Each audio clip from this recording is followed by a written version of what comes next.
Olá, bom dia, que bom nós estamos juntos. Eu desejo que a graça de nosso Senhor Jesus Cristo, o amor do Pai e a comunhão do Espírito Santo estejam com vocês.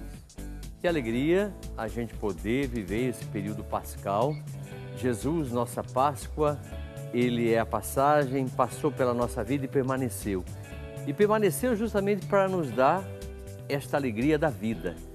Como dizia o Papa Francisco, a vida é muito linda e ela deve ser vivida com intensidade.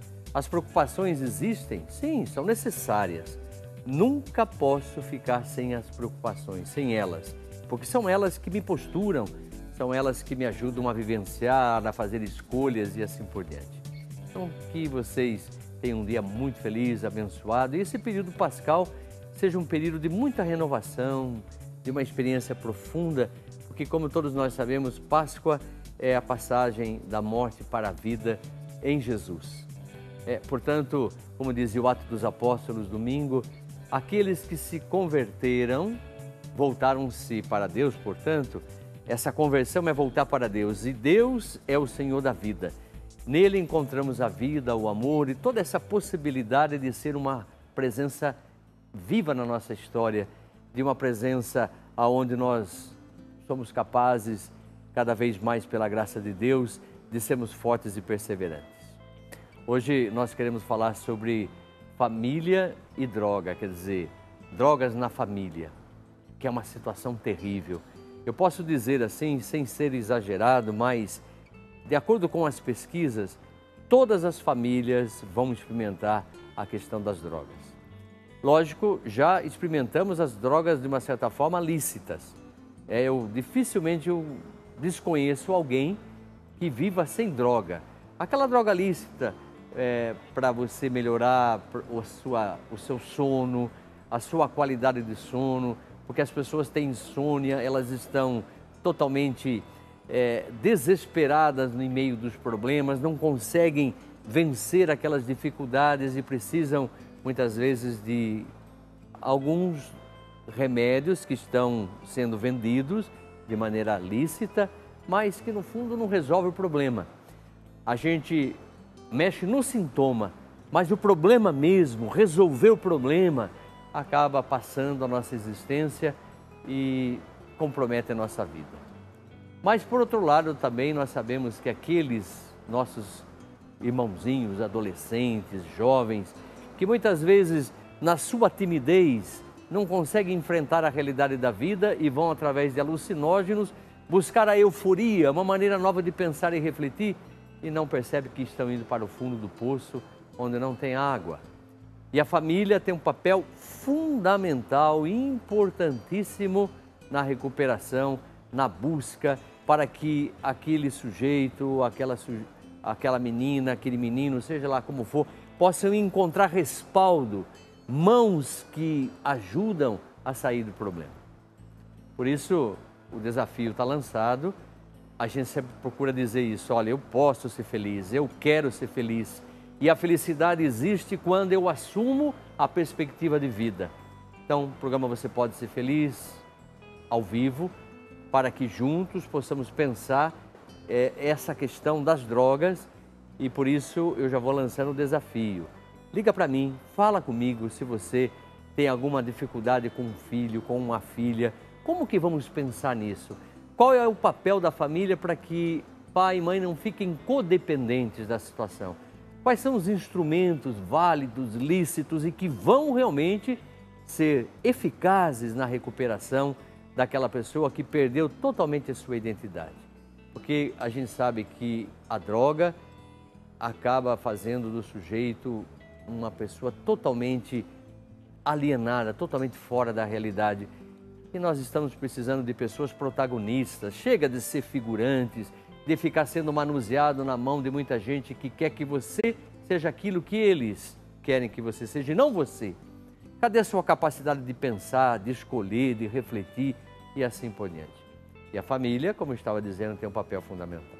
Então ligue-nos, 0 operador 19 3871 9620 ou 0800, como que é o número aqui? Não estou vendo aqui. 0800 777 0021.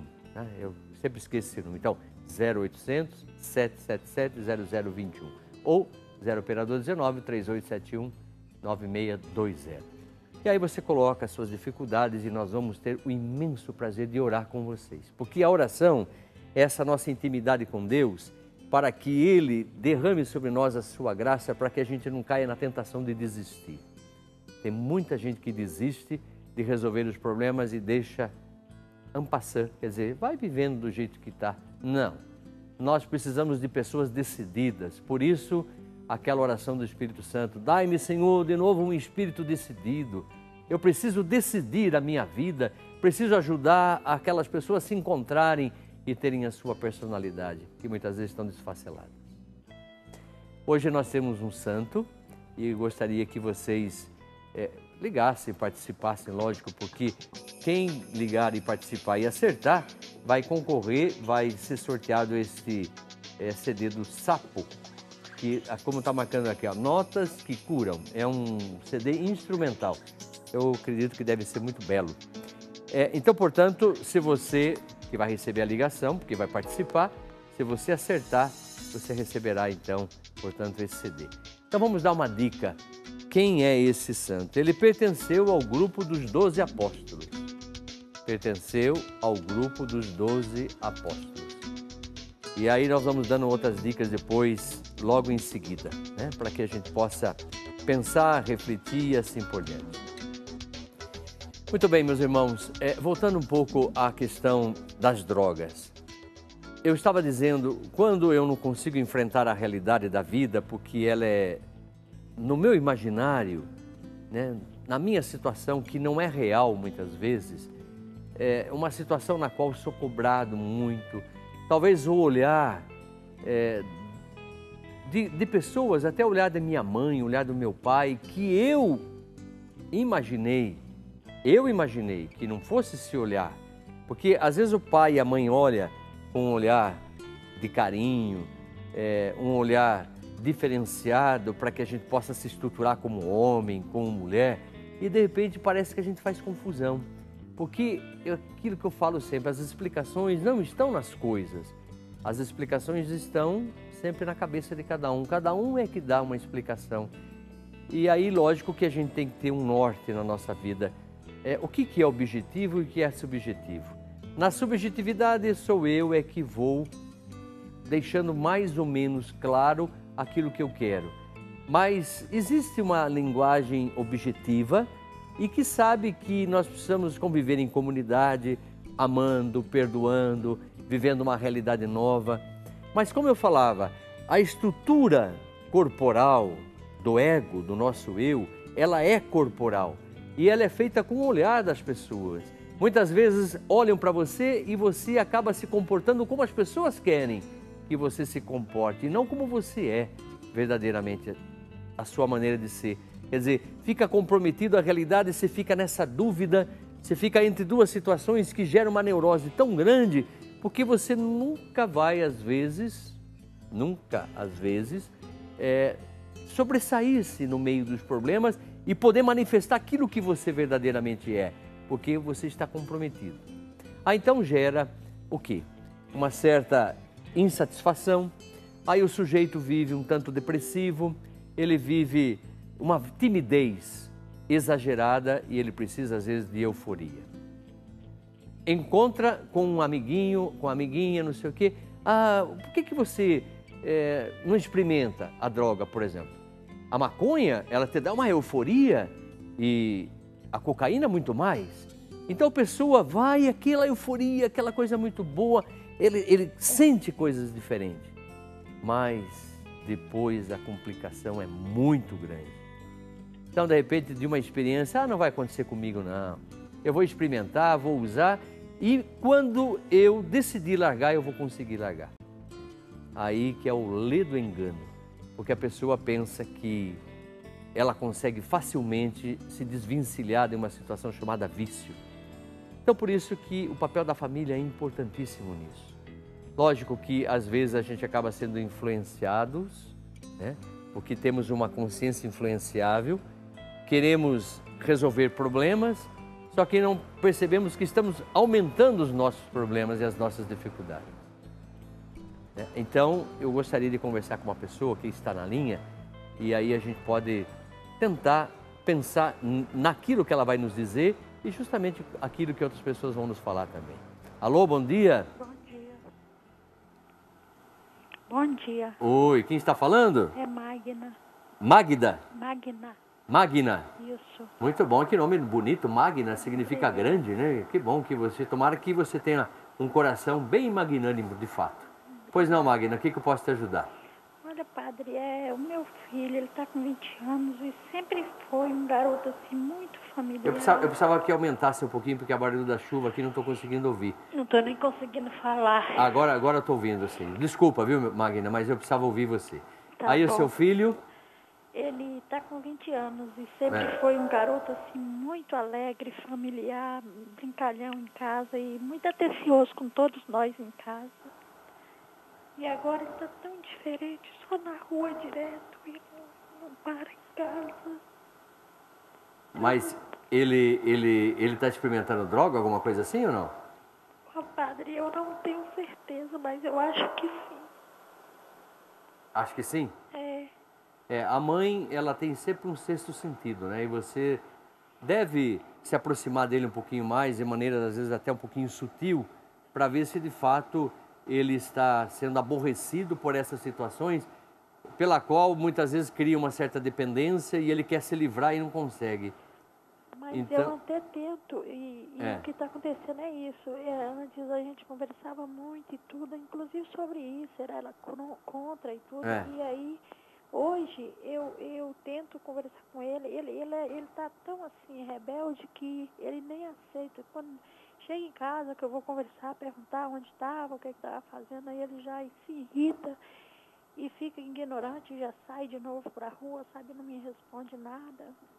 Está muito difícil. Magna, desculpa dizer a você, mas esse é bem o sintoma de alguém que está vivendo uma situação totalmente fora da realidade, né? Porque a pessoa alienada, ela não consegue manter diálogo, ela não aceita a outra pessoa, ela acaba sendo agressivo, ainda mais com mãe, com pai, com a família.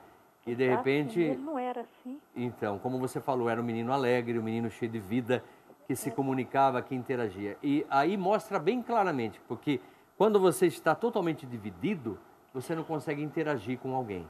Quando eu não sou íntegro, quer dizer, quando eu estou desfacelado, totalmente dividido, eu não consigo interagir com a minha mãe, com meu pai, com meu irmão, porque é uma ameaça, né? O olhar parece que me ameaça demais. Eu diria para você, minha querida, tem muitos meios. Você vai participando do programa na medida do possível, que a gente vai dando as dicas necessárias para que você procure todas as formas legítimas para que você, olha, tem o CAPES, que é um centro de atenção psicossocial, que é importantíssimo. Nós temos os narcóticos anônimos e para que você não fique dependente nem triste. Como você falava agora, padre, não consigo nem falar, você não é uma dependente, por favor. E nem pode ficar doente nessa hora, você tem que ser a força agora. Você tem que ser aquela coluna de sustentáculo. A família é isso, para que a pessoa sinta força e não vacile também. Então você tem que ter esse apoio para não cair, portanto, na esparrela, né, de dizer, agora não sei o que fazer mais da minha vida. Não, não. Tem solução para tudo. Tudo na vida passa e há solução. Então nós vamos estar em sintonia com você, Magna. Que Deus abençoe, obrigado da sua participação. Corajosa, alegre. E a gente vai fazer de você, de fato, uma coluna de sustentáculo para que a casa não voe. Deus abençoe, viu? Outra coisa, padre, eu quero perguntar ao senhor. Eu sou uma pessoa que eu tenho muita fé em Deus, acredito muito, faço minhas orações em casa. Não é porque eu não gosto, mas é porque eu me sinto até assim, com muita gente, igual assim, ir para a igreja, ficar frequentando a igreja, aquela coisa. Eu não tenho, assim, eu passo mal com muita gente, muito falatório, entendeu? Muita conversa de muita gente. E minhas orações eu faço mais em casa. Às vezes é que eu saio daqui, vou na igreja, mas assim, no oratório, conversar com Deus e ali, vou lá, converso, fico meditando e uma hora e aí vem para casa. Mas para estar na igreja, assim, em missa, essas coisas, entendi. Eu não vou muito, eu não sou muito. Tá certo. É um processo seu, né? É um processo seu de maturação. a gente precisa também nos alimentarmos da Eucaristia e de viver na comunidade. Mas talvez o seu sintoma pode ser uma agorafobia, quer dizer, um medo de estar perto de muita gente, isso te incomoda. Isso tem uma série de situações que vale a pena você se olhar, se questionar e interagir também. Aquilo que eu estava falando do seu filho talvez seja para você também. Quando a gente não é uma pessoa total, está dividido, a gente acaba fazendo um pouquinho de confusão. Mas não importa isso. Não estamos aqui para julgar, nós estamos aqui para ajudar. Estamos aqui para dizer, olha, vamos em frente, tenha uma mão e sempre terá mãos que ajudarão você a estar de pé, alegre, feliz e bem disposta para enfrentar as dificuldades. Deus abençoe, Magna. Que Deus abençoe mesmo, que tenha um dia muito feliz. Olha, eu gostaria de aproveitar agora essa oportunidade de chamar um VT, porque isso vai iluminando a nossa mente, vai abrindo os nossos questionamentos e assim por diante, justamente sobre jovens. Vamos lá.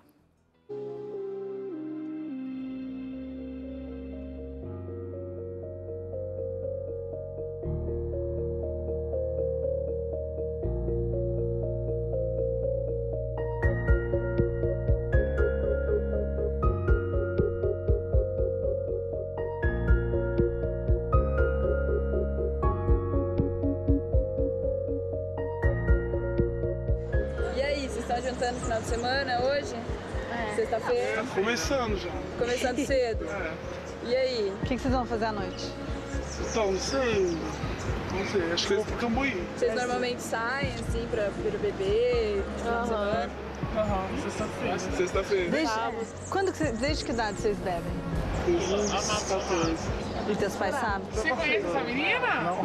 Você sabe, assim, tipo, sabe porque eu já cheguei em casa várias vezes bêbada. Mas não bêbada assim, tipo... Mas quando você chegou, eles conversaram com você ou não?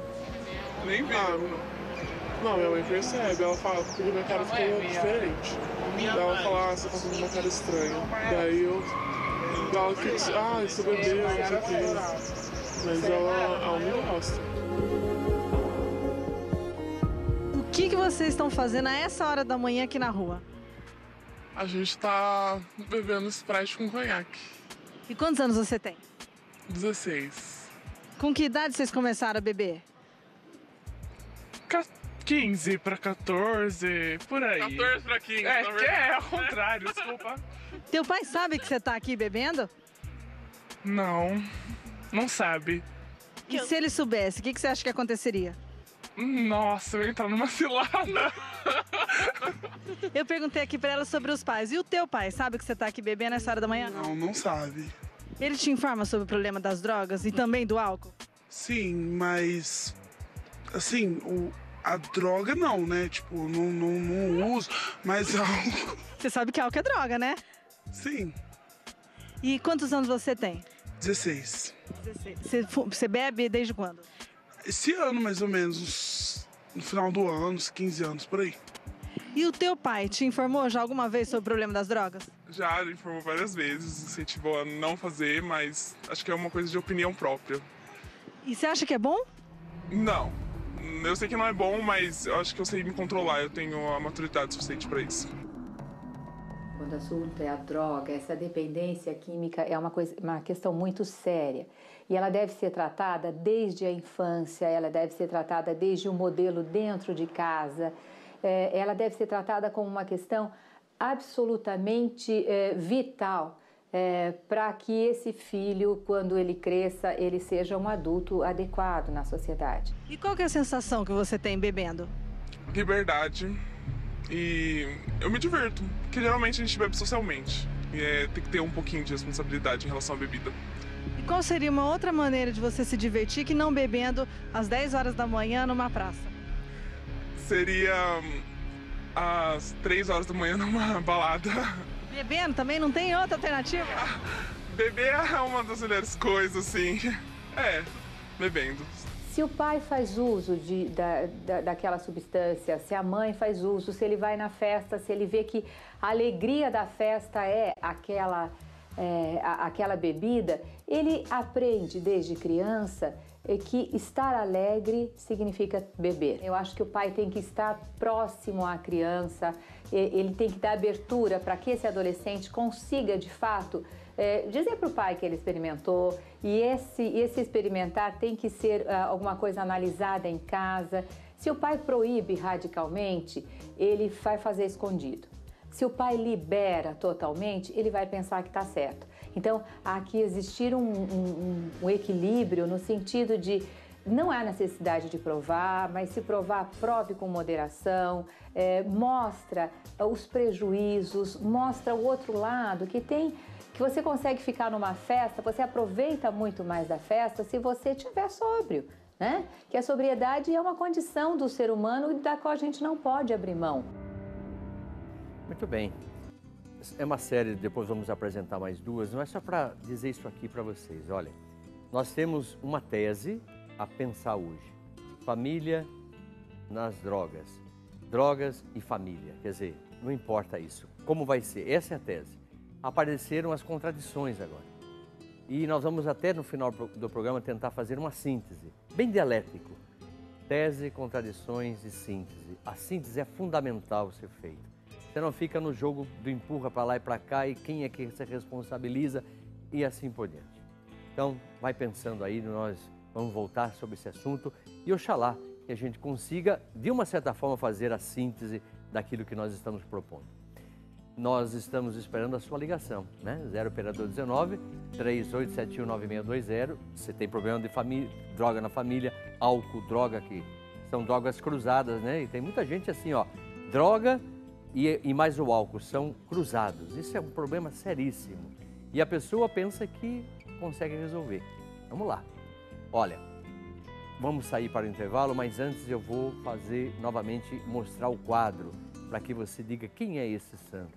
Eu já dizia que ele pertenceu ao grupo dos 12, ele era judeu da Galileia. Quem será esse santo? Ligue, participe, aí você, se acertar, receberá então o CD do Sapo, que é um CD instrumental, que são notas que curam.